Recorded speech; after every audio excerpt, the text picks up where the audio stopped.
Hi guys, இப்போ நம்ம பார்க்க போகிற video shorten English senior speed higher speed May 1990. இது 120 words per minute. ஸோ இது அவ்வளோ சீக்கிரமாக ஸ்பீட் பிக்கப் பண்ணுறது கொஞ்சம் கஷ்டம்தான். அதனால் என்ன பண்ணுறீங்கன்னா லோயர் முடிச்சுட்டு ஸ்ட்ரைட்டாக ஹையர் வந்தீங்கன்னா கொஞ்சம் கஷ்டமாக இருக்கும். ஏன்னா லோயர் 80 words, ஹையர் 120 words. அதனால் என்ன பண்ணுறீங்கன்னா நடுவில் 100 words இன்டர்மீடியட் இருக்குது. ஸோ லோயர் முடிச்சுட்டு இன்டர்மீடியட் நீங்கள் எக்ஸாம் போகலனாலும் பரவாயில்ல, அந்த ஸ்பீடு 100 words per minute ஸ்பீடை நீங்கள் ப்ராக்டிஸ் பண்ணிவிட்டு 120க்கு வந்தீங்கன்னா கொஞ்சம் ஈஸியாக இருக்கும். அதுக்காக தான் சொல்கிறேன். நான் ஸ்டார்ட் சொன்ன பிறகு ரைட் பண்ணுங்கள். Okay, be ready. Start. Mr. Speaker Sir, I am glad to participate in the discussion on the railway budget. We have been hearing several interesting points raised by the honorable members during the last 2 days. The honorable member who initiated the discussion from the other side made an appeal for increased allocation for the railways in the 6th 5-year plan. I think this is the crux of the matter. There are so many demands made on the railways and there are so many problems that they have to face, but they cannot do so if they have not sufficient money. I think the Planning Commission has been rather unfair to the railways. I would only add my appeal to that made by the other speakers that this matter, even at this stage, should be reviewed and more funds should be made available to the railways for carrying out the important schemes which they have before them. Particularly, I would like to mention about the construction of new railway lines. A very small sum has been provided for this purpose in the budget proposals. I request that it may be substantially increased. Then there are one or two aspects of the working of the railways to which I would like to draw the attention of the Honorable Minister. One is the matter regarding railway accidents. This is one thing which is very much agitating the minds of the people and also the members. There is a feeling that travel on the Indian railways has become very unsafe. I am aware that the Honorable Minister himself is very much concerned about it, and he has already indicated in his speech the measures which he proposes to take in order to prevent them.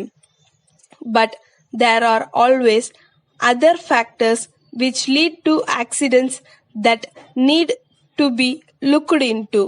It is not only due to the negligence of the drivers or other railway staff, but there are some other factors also, like the failure of the brakes and various other things.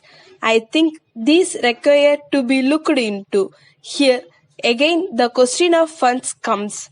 I find that only a very small amount has been provided for the renewal of tracks. It was mentioned in the report that the tracks required to be changed. We have not been able to do that as often as it is needed. I think this one aspect required to be examined by the Honorable Minister and more funds should be made available for this. As far as law and order is concerned, we hear a lot. We read in the papers reports about murders and theft which are taking place in the railways. The Honorable Minister cannot get away with an excuse. The law and order is a state subject. The government railway police are supposed to look into the matter. They are, of course, doing this, but I would like to the Honorable Minister to do something more in this matter. I do not think the problem can be solved by merely shifting the responsibility for the safety of the passengers to the state governments. No doubt, I would agree that under the Constitution as it stands, law and order is a state subject. But at the same time, we know that this parliament is supreme and we can even change the constitution if necessary. My point is that something should be done in the interest of the people to see that the protection of life and property of the passengers is made a direct responsibility of the railway ministry. With these few words, I thank you and conclude my speech. Letter dated 1st April 1980 from Messrs. Balu and Company, Madras to Thiru K. Mani 5 Gopal Street, Madras. Dear Sir, we thank you for your letter which we have just now received. We are glad that you have decided to ask us to supply you the necessary goods for your new house in this city. We find from your letter that you are anxious that the goods supplied should be of good quality. We hope that we shall be able to satisfy your requirements. It will be a pleasure for you to know that we have been dealing in electric goods for many years.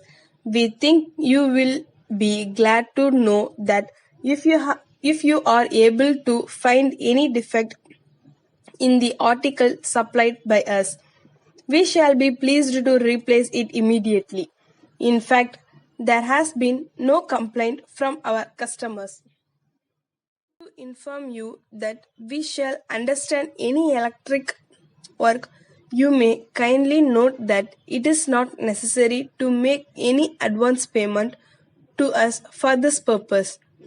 We assure you that if you can give the work to us, we shall be able to do it satisfactorily.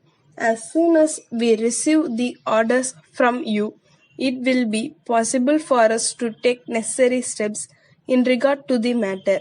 In these circumstances, we hope that we shall receive your orders at an early date. Yours faithfully. Stop.